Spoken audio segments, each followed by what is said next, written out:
There are many reasons why people don't understand numbers, don't understand science, and part of it is the school system. We don't teach, in particular, we don't teach well the issues of energy units. We have a lot of different energy units. So when it comes to discussions of energy, people get confused very quickly.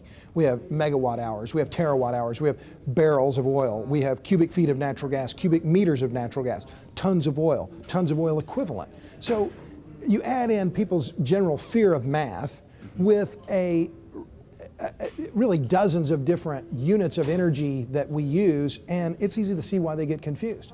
So I really try to harmonize my data into one denominator, which is barrels of oil equivalent per day, because people can understand that. So global energy consumption now is 241 million barrels of oil equivalent per day. It's about 30 Saudi Arabias of energy consumption per day.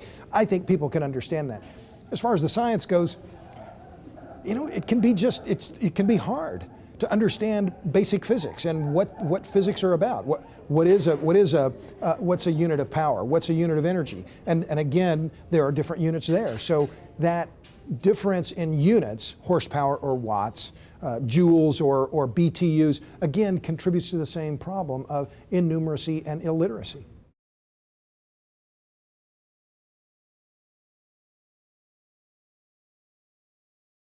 Why do we use these fuels? Why does ExxonMobil project that in 2040 oil will still be providing 90% of our transportation fuel needs?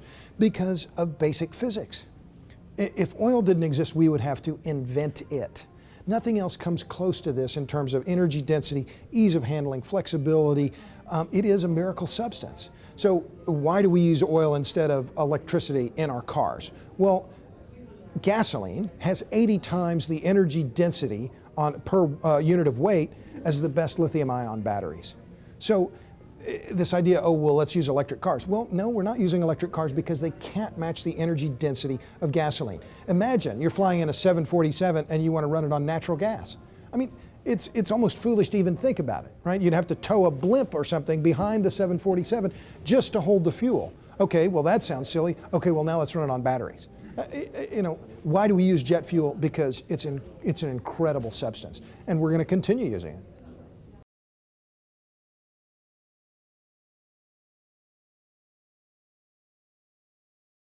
Energy independence is the single most hackneyed phrase in American politics.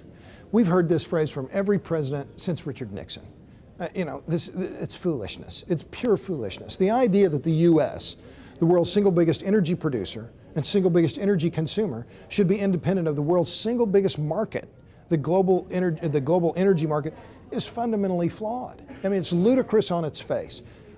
Our country is founded on this concept of free markets and free people.